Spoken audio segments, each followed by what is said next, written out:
Difficult weekend here in Springfield comes to an end. What's the feeling after tonight's game? Well, certainly when you lose 6-1, it's not a great feeling.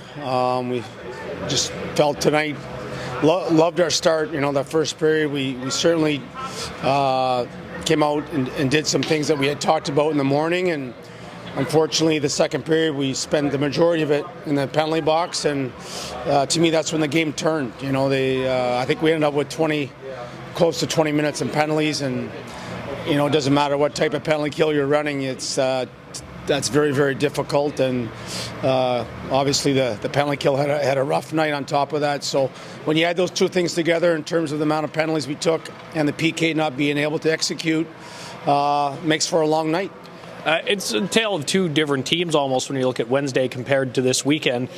Can you pinpoint a difference, or is there just too much going on, really? Well, I think Springfield's a pretty good hockey team. They're relentless on the forecheck, and they got great gap, and they've got a first line that's as good as any in the league. When you start looking at Pekka Frick and Highmore, and it's very difficult to counter that type of ammunition. So I don't know if it was so much Wednesday compared to, games can spiral out of control, and certainly last night, that was a tough start, for our tender, and the game kind of got out of control as it went on. And then tonight, I think penalties certainly were a major factor, and our power play as well, right? Our power play didn't get us any type of momentum.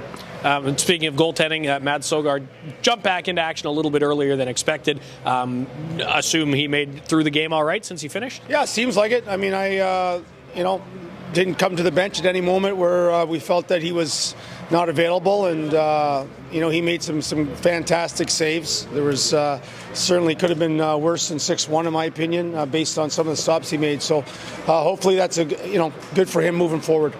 Matt Boucher gets a goal. If we're looking for bright spots, hard work rewarded, I suppose, for him. Boucher, he's been a hard-working, compete type of player since he came to Belleville, and just wants to stay here so bad. Obviously he's been on a PTO all season long, and a nice shot, and he certainly got us into the game there, but it was short-lived because we eventually ended back in the penalty box, and it kept coming.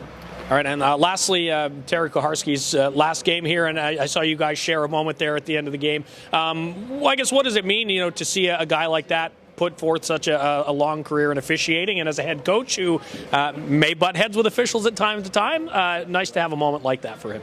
Yeah, I always enjoyed Terry. Coho was one of those guys. He was firm and always in control of the game, and a little bit of an old school approach in terms of letting the players determine the outcome of games. And been in the American League a long time, and he's done a lot of games. Going back to Calder Cup finals with Hershey, not only as assistant, but as a head coach. So, it's a well-deserved career, and it doesn't hurt that he's a Maritimer. And, we've shared a few laughs and maybe a couple pops along the way here. So it was kind of nice when I seen it on the schedule and heard that it was his last game. And we presented him with a framed Belleville Senators jersey signed by our team and the coaching staff with his number on the back. So hopefully, that can go somewhere nice at his house. But a good man and a great career.